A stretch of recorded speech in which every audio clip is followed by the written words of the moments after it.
Woodford est un village anglais situé à quelques kilomètres au nord de Londres. Ici, on est bien loin de l'agitation de la capitale. Et on a peine à imaginer qu'en 1966, l'église a été le théâtre d'un événement très étrange qui a fortement ébranlé la tranquillité du village.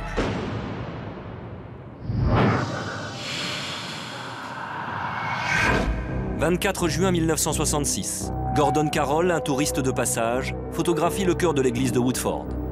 Le photographe amateur se serait trouvé seul au moment de la prise de vue. Pourtant, une fois développée, la photo laisse clairement apparaître une silhouette devant l'autel.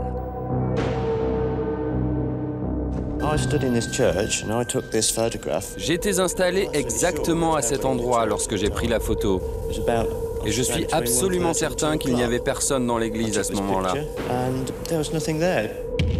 Qui serait alors ce mystérieux personnage présent au centre de la photo et comment serait-il apparu? La seule possibilité serait que quelqu'un soit entré en courant dans l'église.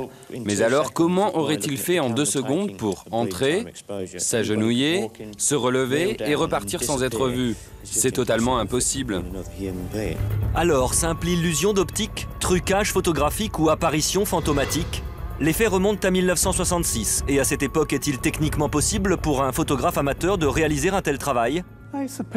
Il ne s'agit pas d'un défaut de pellicule. Cette photo a été longuement analysée et examinée dans tous les sens. Les spécialistes sont formels, cette photo n'est pas truquée. Très vite, l'existence de cette curieuse photo défraie la chronique. La presse s'empare du phénomène et laisse place à d'étranges rumeurs.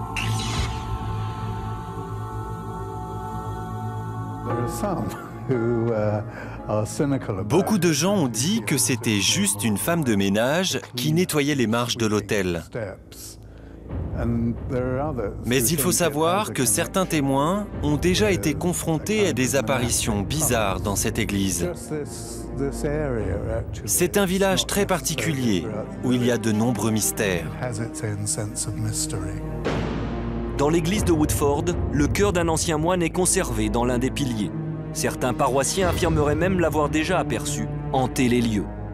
L'étrange silhouette présente sur la photo serait donc un fantôme? 40 ans après les faits, les archives restent prudemment silencieuses.